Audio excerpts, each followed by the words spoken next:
మీ గణేష్‌ని. ఈరోజు మనం ఢిల్లీ సుల్తాన్‌ల చరిత్రకు సంబంధించి ఆ వీడియో గురించి మాట్లాడుకుందాం. ఎందుకంటే వాళ్ళ పరిపాలన అనేది చాలా ముఖ్యం.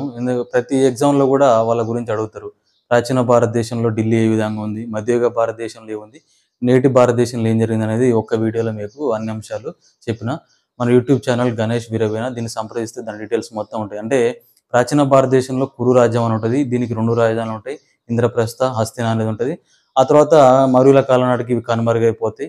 మధ్యయుగ భారతదేశం నాటికి తొలి మధ్యయుగ నాటికి రాజ్‌పూత్ రాజు అనంగ్ పాల్ తోమార్ అని ఉంటాడు. ఈయన క్రీస్తు శకం 736లో ఢిల్లీ కపూర్ అనే నగరాన్ని నిర్మించిండు.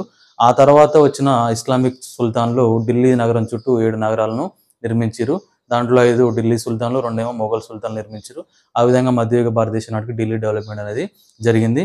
అదేవిధంగా పరిపాలనలో ఢిల్లీ సింహాసనం అధిష్ఠించిన ఏకైక మహిళ అంటే మనం రజియా సుల్తాన్ అని నేర్చుకుంటాం. ఆమె సింహాసనం అధిష్ఠించడాన్ని ఉలేమాలు, షరియా, చెహల్గానీ సర్దార్లు వీళ్ళు ఒప్పుకోరు. ఆ తర్వాత ప్రజల మద్దతుతో ఆమె సింహాసనం అధిష్ఠించింది. అది వేరు విషయం. ఆ తర్వాత నేటి ఢిల్లీ సింహాసనం పైన కూడా ఒక మహిళ కూర్చుంది. ఆమె పేరు రేఖా గుప్తా.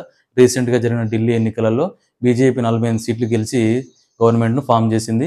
ఈమె షాలిమార్ బాగ్ నియోజకవర్గం నుండి గెలిచి ఏకంగా సీఎంఏ అయిపోయింది. ఏబీవీ బ్యాక్‌గ్రౌండ్ నుంచి వచ్చిన ఆమె రేఖా గుప్తా.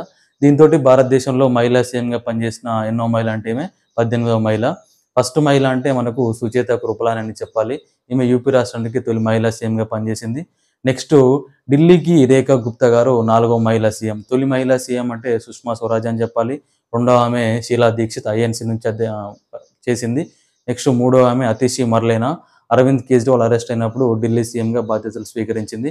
నెక్స్ట్ ఈమె అరవింద్ కేజ్రీవాల్ సీఎంగా ఉన్నప్పుడు విద్యా వ్యవస్థను కూడా డెవలప్ చేసి మంచి పేరు తీసుకొచ్చుకుంది.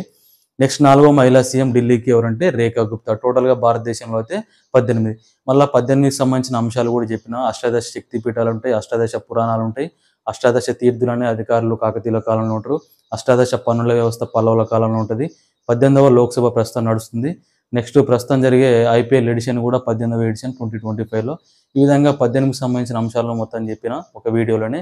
ఈ వీడియో మీకు ఖచ్చితంగా ఉపయోగపడుతుంది. కాబట్టి మంచిగా ప్రిపేర్ అవ్వండి. మన వీడియో నచ్చితే లైక్, సబ్స్క్రైబ్, షేర్ చేయండి. యూట్యూబ్ ఛానల్ పేరు గణేష్ వీరవేణ.